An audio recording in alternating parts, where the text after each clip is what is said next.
আজকের আলোচনার বিষয় হলো সিরাত। নবুয়ত পাওয়ার আগের জীবন, পরের জীবন, মাক্কি জীবন, মাদানী জীবন সবকিছুই সিরাতের অন্তর্ভুক্ত। তাহলে শিখলেন সিরাত মানে নবী করিম সাল্লাল্লাহু আলাইহি ওয়াসাল্লামের পূর্ণাঙ্গ জীবন। এখন সিরাত শিখার প্রয়োজন কি? সিরাত শিখার দরকার কি? সিরাত সম্পর্কে জানার কি প্রয়োজন আছে? যেমন অজু করতে না জানলে তো আপনি নামাজ পড়তে পারবেন না। নামাজের বিধিবিধানগুলো না জানলে নামাজের ভুল হবে, নামাজ নষ্ট হয়ে যাবে, টের পাবেন না। সিরাত শিখার প্রয়োজন কি? সিরাত শিখলে কি হবে? সিরাত শিখার হুকুম কি? সিরাত শেখা কি ফরজ না ওয়াজিব না সুন্নত না মুস্তাহাব কি? বলেন, দাওয়া সার্কেলের ছেলেপেলে বলেন। সিরাত শেখার গুরুত্ব কি? ওয়াজিব বলো। হ্যাঁ, সাহসিকতার সাথে বলেন। সিরাত শেখা কি বর্তমান সময়ে সিরাত শেখা ফরজ হয়ে গেছে, তাই বলছি। রাসূলুল্লাহ সাল্লাল্লাহু আলাইহি ওয়াসাল্লামের জীবনী সম্পর্কে জানার প্রয়োজনীয়তা কি, এটা জিজ্ঞাসা করছে। আর যদি জানি তাহলে কি হবে, যদি না জানি তাহলে কি হবে? রাসূলুল্লাহ সাল্লাল্লাহু আলাইহি ওয়াসাল্লাম আমাদের পথ প্রদর্শক। তার আদর্শ অনুযায়ী চলতে হলে তার জীবনী জানতে হবে। সুন্দর উত্তর। আর উনি বলছেন জীবনকে গোছাতে হলে, সাজাতে হলে সিরাত জানতে হবে। আসলে কোনটা? নবী করিম সাল্লাল্লাহু আলাইহি ওয়াসাল্লাম আমাদের উসওয়াতুল হাসানা। তার আদর্শ অনুযায়ী জীবনকে ঢেলে সাজাতে হলে তার জীবনী জানতে হবে। এগুলো কারণের বাইরে আরো একটা কারণ আছে। সেই কারণটা হলো সিরাত হচ্ছে একটা রোড ম্যাপ। সিরাত মানে কি? একটা রোড ম্যাপ। কিসের রোড ম্যাপ? কিভাবে আল্লাহর জমিনে আল্লাহর দ্বীনকে প্রতিষ্ঠা করতে হয়, বুঝতে পারলাম? কিভাবে রাসূলের তরিকা অনুযায়ী, কিভাবে রাসূল বললেই আমরা বলবো কি সাল্লাল্লাহু আলাইহি ওয়াসাল্লাম, কিভাবে রাসূলুল্লাহ সাল্লাল্লাহু আলাইহি ওয়াসাল্লামের তরিকা অনুযায়ী, উসওয়া বা আদর্শ অনুযায়ী তার দেখানো পথে তার মতো করে আল্লাহর জমিনে আল্লাহর দ্বীন কায়েম করতে হয়। এটা রোড ম্যাপের নাম হলো সিরাত। আল্লাহর জমিনে কিভাবে আল্লাহর দ্বীনকে প্রতিষ্ঠা করব, কায়েম করব, সেটা রোড ম্যাপের নাম কি? সিরাত। একটা টপিক নিয়ে আমরা কথা বলতে আসছি। এই টপিক যদি না শিখে বাসায় যান তাহলে আজকের আয়োজন ব্যর্থ। আর আমি শিখাতে ব্যর্থ হলে আমি খেয়ানত করব, আপনারা যদি শিখতে ব্যর্থ হন আপনারাও খেয়ানত করবেন। আর এই যে বাঙালি জাতির অবস্থা দেখতেছেন, বাঙালি মুসলিম জাতির অবস্থা যেটা দেখতেছেন, এটার মূল কারণ হচ্ছে প্রত্যেকেই তার নিজ নিজ দায়িত্বে খেয়ানত করে। ইচ অ্যান্ড এভরিবডি বাংলাদেশে বাঙালি মুসলিমদের মধ্যে যার যার দায়িত্বে খেয়ানতকারী বিধায় আজকে জাতিগতভাবে আমাদের এই জিল্লতি, এটা আমাদের উপর শাস্তি। আল্লাহ পাকের জিল্লতি আমাদের পাপের কারণে, আমাদের খেয়ানতের কারণে। প্রত্যেকেই যার যার জায়গায় খেয়ানত করছে। কেউ মিম্বরে, কেউ মাইকে, কেউ রাষ্ট্র ক্ষমতায়, কেউ ব্যাংকে, এমনকি বাসের ড্রাইভার, কন্ট্রাক্টর, ট্রাফিক পুলিশ, প্রশাসন, সবাই, ব্যবসায়ী, যে যার জায়গায় খেয়ানত, জুলুম আর খেয়ানত। আচ্ছা, বইটার নাম বলে দিই, এই যে সিরাতে খতামুল আম্বিয়া। সিরাতে, এই বইটা বাসায় আছে, সবার থাকতে হবে। যারা আমাদের চাচা দাড়ি পাকা যে মানুষগুলো, আমি তাদের দিকে ফোকাস করে কথা বলছি না, কিন্তু দাড়ি কালো যে মানুষগুলো আছে তাদেরকে ফোকাস করে কথা বলছেন। এই বই বাসায় থাকা চাই। সিরাতে খতামুল আম্বিয়া লিখেছেন মুফতি মুহাম্মদ শফি রহমতুল্লাহ আলী, আল্লামা তকি উসমানী সাহেবের বাবা। অনেক বড় জবরদস্ত আলেম ছিলেন আমাদের উপমহাদেশের। এই বইটা উর্দু দিয়ে মাদ্রাসায় পড়ানো হয়। এই বইটা উর্দু দিয়ে মাদ্রাসায় পড়ানো হয়। এটাকে বাংলা অনুবাদ করেছে কয়েকটা প্রকাশনী, তার মধ্যে এটা একটা। যে কোনো প্রকাশনীটাই কিনতে পারে, এটা ভালো, আমি পড়েছি। এই বইটা মাত্র কত পৃষ্ঠা হবে? 80 বা 86 পৃষ্ঠার, না সরি 140 পৃষ্ঠার বই। 140 পৃষ্ঠার বই যদি ডেইলি 10টা পৃষ্ঠা করে পড়েন, আপনার 2 সপ্তাহ লাগা কথা এই বইটা শেষ করতে। ডেইলি 10 পৃষ্ঠা করে পড়লে 2 সপ্তাহে শেষ হয়ে যাবে। এই সিরাত আমাদেরকে বলে দিবে যে আমাদের ব্যক্তি জীবন কেমন হবে, আমাদের আমল কেমন হবে, আকীদা কেমন হবে, আমাদের মানহাজ কেমন হবে, আমাদের অর্থনীতি কেমন হবে, দিনের দাওয়াত কেমন করে দিতে হবে, কোন প্রেক্ষাপটে কিভাবে দাওয়াতের কাজ করতে হবে, কখন সবর করতে হয়, কখন মার খেতে হবে, কখন মাইট দিতে হবে, ঠিক আছে, কখন একটা এলাকায় থাকতে হবে, কখন হিজরত করতে হবে, কিভাবে ইসলামী রাষ্ট্র কায়েম করতে হবে, কিভাবে দাওয়াতের সাথে জিহাদ করতে হবে, কিভাবে মক্কা বিজয় করতে হবে। একজন ব্যক্তি থেকে কিভাবে একটা বিশ্ব পরিবর্তন হয় এটা দেখাবে সিরাত। একজন ব্যক্তি থেকে কিভাবে পুরো বিশ্ব বদলে যায় এটা দেখাবে কে? সিরাত। কিন্তু আফসোস হচ্ছে এই পাতলা কিতাবটাও আপনাদের স্কুলে, কলেজে, অনার্সে, মাস্টার্সে নাই। স্কুলেও নাই, কলেজেও নাই, অনার্সেও নাই, মাস্টার্সেও নাই। কথা বুঝতে পারছি? স্বাধীনতার পর থেকে, মানে সোকল্ড স্বাধীনতার কথা বলছে কি, মুক্তিযুদ্ধের পর থেকে। সোকল্ড কেন বললাম? কারণ হচ্ছে মুসলিমরা তখন স্বাধীন হবে যখন সারা বিশ্বে ইসলামী খেলাফত কায়েম হবে। তার আগ পর্যন্ত মুসলিমরা পরিপূর্ণ স্বাধীন কখনোই হতে পারবে না। ততটুকু স্বাধীন আপনি হতে পারবেন যতটুকু হলে পশ্চিমাদের, ইহুদিদের, খ্রিস্টানদের, মুশরিকদের, জায়নিস্টদের স্বার্থে আঘাত না লাগে। আঘাত লাগলেই আপনি পরাধীন। বুঝতে পারছি? তো স্বাধীনতা বলতে বুঝাচ্ছি ওমর রাদিয়াল্লাহু আনহুর সময়কার স্বাধীনতা, ইসলামী স্বাধীনতা, আলী রাদিয়াল্লাহু আনহুর সময়কার স্বাধীনতা, ওসমান রাদিয়াল্লাহু আনহুর সময়কার স্বাধীনতা, আবু বকর রাদিয়াল্লাহু আনহুর সময়কার খেলাফত, ওইগুলো বুঝাচ্ছি আর। তো যেটা আপনাদের সিলেবাসে নাই, এখন শিখবেন কিভাবে? ব্যক্তিগত উদ্যোগে শিখতে হবে, অথবা ওস্তাদের কাছে, অথবা কোনো মাদ্রাসায় গিয়ে, অথবা অনলাইনে বা অফলাইনে, এভাবে দার্সে, খুতবায়, এভাবে শিখতে হবে। আর তো কোনো অপশন নাই। আর মাদ্রাসাতেও যে প্রত্যেক বছর একটা করে সিরাতের বই পড়ানো হয় এমন না। মাদ্রাসাতেও সিরাতের বই বাড়ানো দরকার, আরো কয়েকটা সিরাতের বই সিলেবাসে যুক্ত করার দরকার, এটা আমার মত। তো যাই হোক, আমাদের শিক্ষা সিস্টেম, মানে আমাদের বলতে এই সেকুলার ডেমোক্রেটিক এই শিক্ষা সিস্টেম আমাদেরকে কোরআন তেলাওয়াত শিখায় নাই, কোরআনের তরজমা, তাফসীর এগুলো তো শিখায় নাই, হাদিসের বেসিক একটা বই এগুলো আমাদের সিলেবাসে নাই, সিরাতের এই পাতলা 140 পৃষ্ঠার বইটাও আমাদের সিলেবাসে নাই। কিন্তু আপনারা মাশাআল্লাহ এটার পিছনে মেহনত করেছেন 10 বছর, 20 বছর, টাকা পয়সা খরচ করেন, সময় দেন, পরিশ্রম করেন, খেয়ে না খেয়ে ক্লাস করেন, তাই না? দিন শেষে সিরাতের জ্ঞান না অর্জন করে, কোরআনের জ্ঞান অর্জন না করে, হাদিসের জ্ঞান অর্জন না করে, আকীদার জ্ঞান অর্জন না করে, ফিকহের জ্ঞান অর্জন না করে কবরে চলে যায়। আমাদের জীবন থেকে এইভাবে 20টা করে বছর কেড়ে নেওয়া হলো। এখন কি করবেন? যখন বুঝ আসবে তখন থেকে তো পড়তে হবে। এই জন্য বললাম যে এই বইটা অন্তত সবার বাসায় থাকা চাই। এরপরে আরো অনেক বই আছে সিরাতের, আর রাহিবুল মাখতুম আছে, নবী রহমত আছে। নবী রহমত অনেক সুন্দর একটা বই, একটু কঠিন, আগে সহজগুলো পড়তে হয়। তারপরে সিরাতুল মুস্তাফা 3 খণ্ডের অনেক চমৎকার বই, এগুলো তো নতুন। আরো প্রাচীন অনেক সিরাতের বই আছে, সিরাত ইবনে হিশাম, অনেক সুন্দর সুন্দর বই আছে। তো জেনারেল শিক্ষিত আওয়ামদের জন্য সবচেয়ে সহজ সিরাতের বই হলো এটা আমার জানা মতে। আর একটু ব্যাখ্যা বিশ্লেষণ সহ পড়তে চান তাহলে আর রাহিবুল মাখতুম, এই বই দুটো আপনাদের জন্য সবচেয়ে সহজ। এখন যদি আপনি আমি আমাদের নবীকে জানার প্রয়োজন মনে না করি, তাহলে আপনার সাথে সিরাত নিয়ে কোনো কথা নাই। আপনি মনে করেন যে আমার নবীকে আমার জানার প্রয়োজন নাই, নাউযুবিল্লাহ মিন যালিক, আমার তার সম্পর্কে জানার দরকার।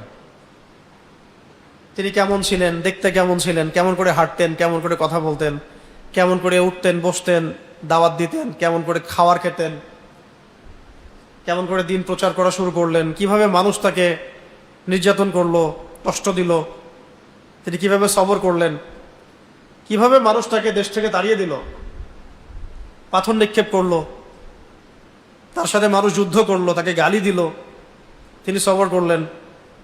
কিভাবে তিনি ইসলামী রাষ্ট্র কায়েম করলেন। একজন ব্যক্তি থেকে দাওয়াতের মধ্য দিয়ে, জিহাদের মধ্য দিয়ে আস্তে আস্তে তিনি পুরো আরবের মধ্যে ইসলাম প্রতিষ্ঠা করলেন। এই প্রতিষ্ঠা আবার ব্যক্তিকেন্দ্রিক প্রতিষ্ঠাই না, বরং রাজনৈতিক প্রতিষ্ঠাও বটে। শুধু ব্যক্তিগত প্রতিষ্ঠা না, যে ব্যক্তিকে পরিবর্তন করে দিয়েছেন, তিনি পুরো রাষ্ট্র কাঠামোই পরিবর্তন করে দিয়েছেন, সমাজ ব্যবস্থা পরিবর্তন করে দিয়েছেন, অর্থ ব্যবস্থা পরিবর্তন করে দিয়েছেন, মানুষের চিন্তার জগৎ পরিবর্তন করে দিয়েছেন। দুনিয়ার নেশায় ছোটা মানুষগুলোকে তিনি আখিরাতের মানুষ বানিয়ে দিয়েছেন। একটা রেভলিউশন করেছেন আর কি, রেভলিউশন, বিপ্লব, পুরো সমাজ বিপ্লব। তো সেই মানুষটা সম্পর্কে যদি আপনার জানার প্রয়োজন বোধ না হয়, তাহলে তো সিরাত নিয়ে কথা বলার কোনো প্রয়োজন নাই। জিলাপি খাবেন, মিলাদ পড়বেন, গোলাপ জল ছিটাবেন, হ্যাঁ, তারপরে জাশনে জুলুস করবেন 12ই রবিউল আউয়ালে, বাস বাসায় গিয়ে ঘুমিয়ে যাবেন, শেষ, আশেকে রসুল হয়ে যাবেন। আমাদের কন্টিনেন্টের মানুষ আনুষ্ঠানিক ইসলাম পালন করতে মজা পায়, যে ইসলামটা পুরো জীবন ভর পালন করতে হবে, সেটা পালন করতে তাদের অ্যালার্জি হয়। একদিন এগুলো করতে খুব মজা লাগে। সারা বছর যে রাসূলের সিরাত অনুযায়ী চলবো বা মানুষকে সেই দাওয়াত দিব বা সেই চেষ্টা করব, এটা আমাদের মধ্যে আসতে চায় না।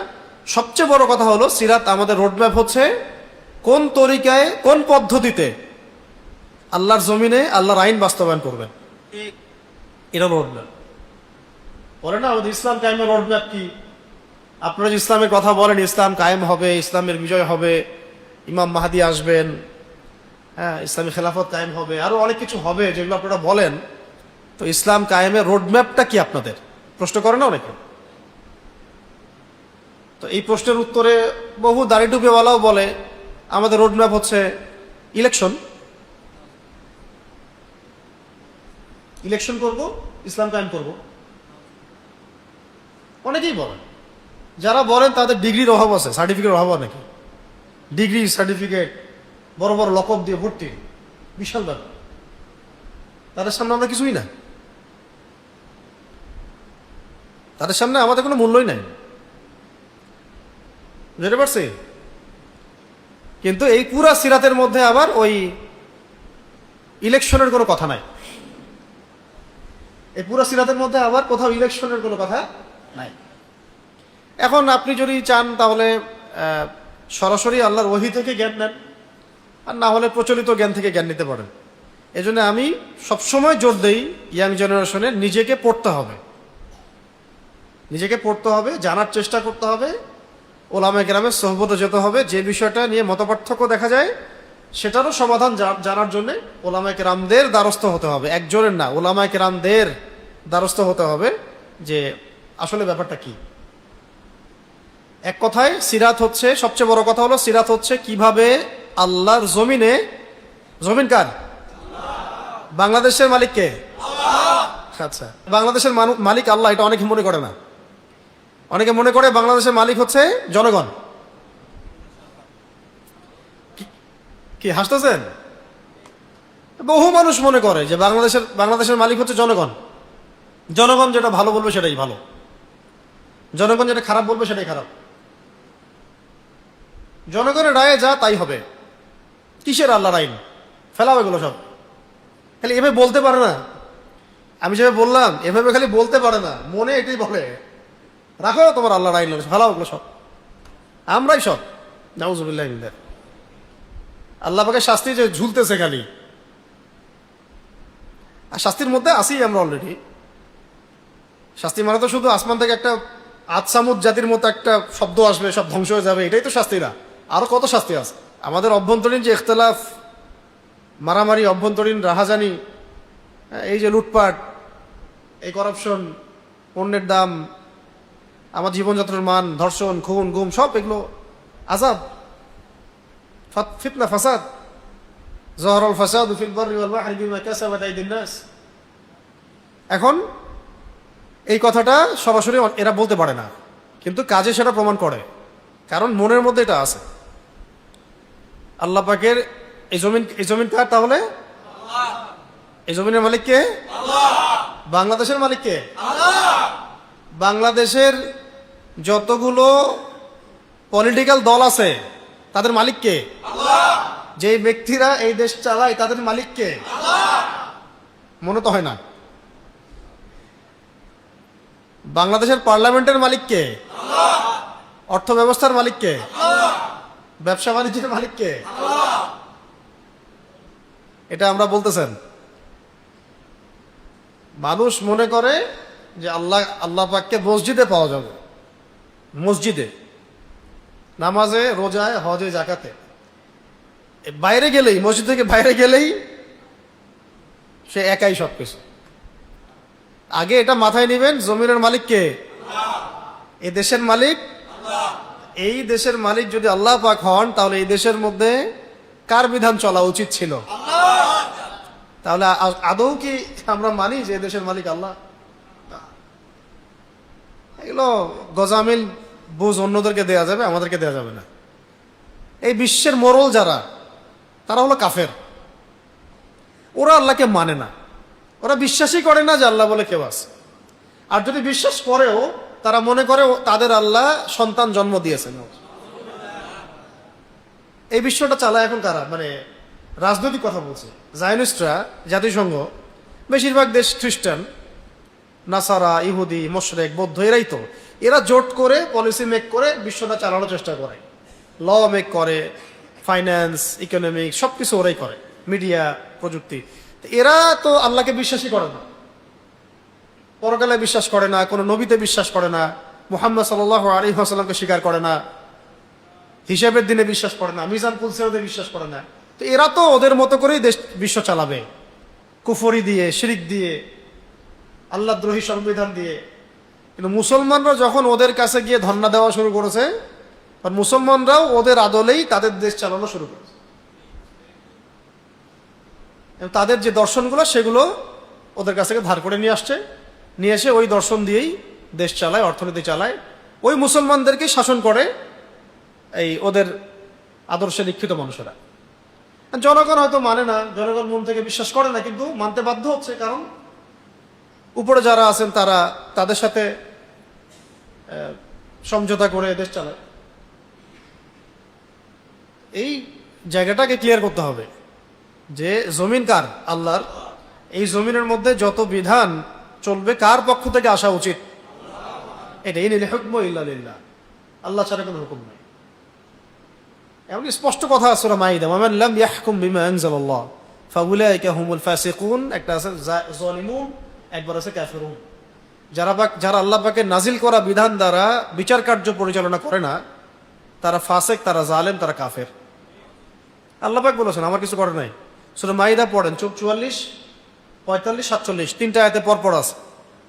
ওয়ামান লাম ইয়াহকুম বিমা আনজালাল্লাহ ফাউলাইকা হুমুল কাফিরুন ফাউলাইকা হুমুল ফাসিকুন ফাউলাইকা হুমুজ জালিমুন, তিনবার আসছে। যারা আল্লাহর নাজিল করা বিধান দ্বারা বিচার কার্য পরিচালনা করে না, তারা কাফের, তারা ফাসিক, তারা জালেম। তো এখন সিরাত হচ্ছে আল্লাহর জমিনে আল্লাহর দিন ইসলাম কিভাবে কায়েম করতে হবে, প্রতিষ্ঠা করতে হবে, তার সিলেবাস, তার রোডম্যাপ, পথ পদ্ধতি। এখন যদি কেউ আপনাদেরকে প্রশ্ন করে কখনো যে দিনের দাওয়াতের কথা বলেন, দিন কায়েমের কথা বলেন, রোডম্যাপ কি, রোডম্যাপ কি, কি উত্তর দিবেন? রোডম্যাপ সিরাত। রোডম্যাপ সমান সমান লাকাদ কানা লাকুম ফি রাসূলিল্লাহি উসওয়াতুন হাসানা। তোমাদের মধ্যে শ্রেষ্ঠ আদর্শ কোনটা? উসওয়া কোনটা? উসওয়াতুল হাসানা কোনটা? কে? হুজুর পাক সাল্লাল্লাহু আলাইহি ওয়াসাল্লাম। তো এই উসওয়াতুল হাসানা কি শুধু নামাজের? নামাজের উসওয়াতুল হাসানা, রোজার উসওয়াতুল হাসানা, যাকাতের, হজের, না সবকিছুর? সবকিছুর মধ্যে দিন কায়েম নাই? দিন কিভাবে দাওয়াত দিতে হবে, কিভাবে কায়েম করতে হবে, এটা নাই? ওইখানে উসওয়াতুল হাসানা আবার পশ্চিমাদের থেকে নিতে হয় কেন? ওখানে উসওয়াতুল হাসানা নবী সাল্লাল্লাহু আলাইহি ওয়াসাল্লাম থেকে নেওয়া যায় না? এটা ক্লিয়ার, স্বচ্ছ ধারণা রাখবেন যে আমার জীবনের প্রত্যেকটা ক্ষেত্রেই উসওয়াতুল হাসানা মুহাম্মদ সাল্লাল্লাহু আলাইহি ওয়াসাল্লাম, ব্যাস। এখন একটা মজলিসে তো সব বলা যাবে না, আমি সামারি করে দিচ্ছি কিছু আর কি, পরে আপনারা পড়ে নেবেন বইটা। তার আগে আর দুইটা কথা বলি। যে দেখেন, আমরা আমাদের নবীকে আসলে চিনি না, আমরা আমাদের নবী সাল্লাল্লাহু আলাইহি ওয়াসাল্লামকে আসলে ভালো করে চিনি না, জানি না ভালো করে। উপমহাদেশের মধ্যে বাংলাদেশ সেই রাষ্ট্র যেখানে প্রকাশ্যে নবীকে বহুবার গালি দেওয়া হয়েছে, এবং আমরা বেঁচেও আছি, আমাদের প্রশাসন বেঁচে আছে, সরকার বেঁচে আছে, কেউ কোনো অ্যাকশন নেয় না। আমরা বলছি না যে আপনি কি অ্যাকশন নেন বা একবার মেরে দিয়ে আসেন, ওটা বললে তো বলে মব কি হয়ে গেছে, মানে চোখের সামনে ধর্ষণ হবে, আপনি কিছু বলতে পারবেন না, বললে মব হয়ে যাবে। একটা মহিলাকে রেপ করে পেটের বাচ্চা পর্যন্ত বের করে রাখলো কয়দিন আগে, একটা ফেসবুকে নিউজ আসলো না, আজকে না কালকে, তা আপনি কিছু বলতে পারবেন না, মব হয়ে যাবে। কিন্তু প্রত্যেকটা এরকম ঘটনার প্রতিবাদ যদি হতো তাহলে এগুলোর হার কমে যাইত। মানে প্রতিবাদের একটা ভাষা আছে, প্রতিবাদের একটা মানে প্রভাব আছে। যখন দেখা যায় সমাজে প্রতিবাদ হচ্ছে তখন কিন্তু পাপের হার কমতে থাকে। যাই হোক, ওইটা অন্য আলোচনার দিকে গেলাম না। আমি বলতে চাচ্ছি যে আমাদের দেশে প্রকাশ্যে রাসূলকে গালি দেওয়া হয়েছে এবং আমরা বেঁচেও আছি। যাদের তত্ত্বাবধানে পৃষ্ঠপোষকতায় এই কাজগুলো হয়েছে তাদের অনেকেই মুসলমান, আর এগুলো হওয়ার পরে যারা কোনো অ্যাকশন নেয় নাই তারাও অনেকেই মুসলমান। জনগণ একটু প্রতিবাদ করেছে কিন্তু কোনো কাজ হয়নি। বাংলাদেশ অন্যতম একটা রাষ্ট্র যেখানে প্রকাশ্যে দাওয়াতের কাজ করা হয় যে মুহাম্মদ সাল্লাল্লাহু আলাইহি ওয়াসাল্লাম শেষ নবী না, এরকম প্রকাশ্যে দাওয়াতের কাজ করা হয় বাংলাদেশে। এবং তাদের অর্থনীতি অনেক শক্তিশালী, সবার ঘরে ঘরে ওদের পণ্য।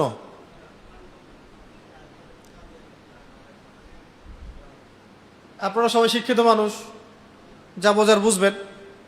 বাংলাদেশে যেখানে আমরা সবাই দাবি করি আমরা সবাই নবীর আশেক, জিলাপি খাওয়া আশেক, আমরা দাবি করি আমরা অনেক নবী প্রেমিক, কিন্তু নবী সাল্লাল্লাহু আলাইহি ওয়াসাল্লামের নবুয়তকে চ্যালেঞ্জ করে দিচ্ছে যে তিনি শেষ নবী না, নাউযুবিল্লাহি মিন যালিক।